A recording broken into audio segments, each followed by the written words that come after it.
Salam, bu gün maddə kütləsinin saxlanması qanunu 8-ci sinif dərsliyindən səhifə 71-dəki suallara bir yerdə baxaq. Birinci sual, dəmir lövhə oksigen mühitində qızdırılıb. Baxın, bu qızdırma prosesini əks etdirən şəkildir.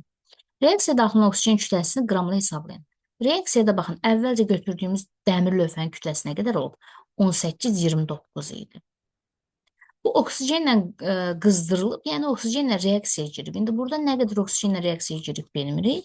Sonda lövhənin kütləsi nə qədər olub? 22,47. Biz də nə demişdik? Reaksiyaya girənlərin kütlələri cəmi bərabərdir alınanların kütlələri cəminə.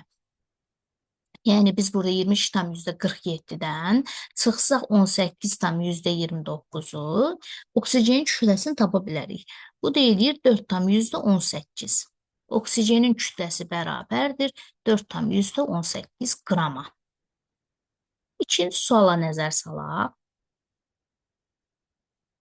Reaksiya zamanı maddələrin kütləsinin zamanlı asik qrafinə müəyyən edin.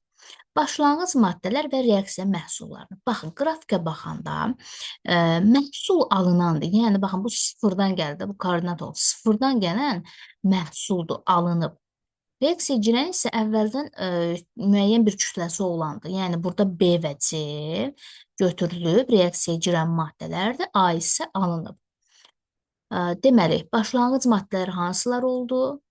Bunlar başlanğıc maddə. A isə məhsuldur. Yaza bilərsiniz. Və yaxud da A-nın cavabını belə yazın, deməli. Başlanğıc maddələr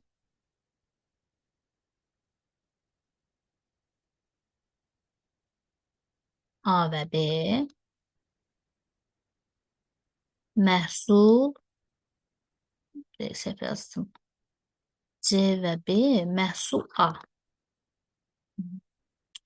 Məhsul A. B sualına baxaq, reaksiya daxil olmuş başlanğıc maddələrin kütlələrini. Deməli, başlanğıc maddələrin kütlələrini müəyyən eləyək.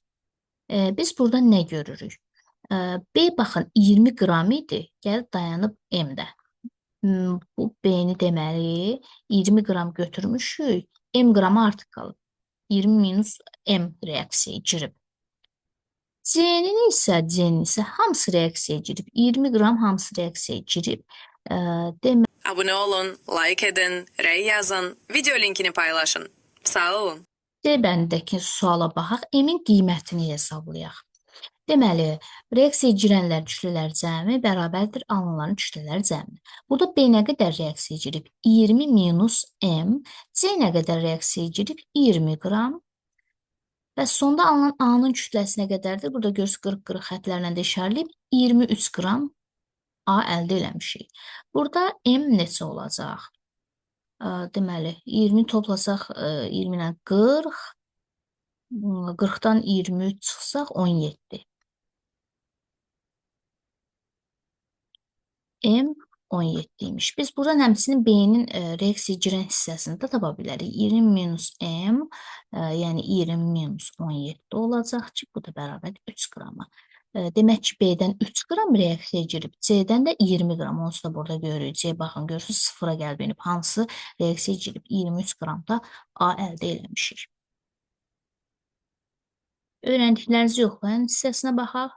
Maddə kütləsinin saxlanması qanunu necə ifadə olunur? Bayaqdan elə bunu deyirik. Tərif kimi də yaza bilərsiniz. Reaksiyaya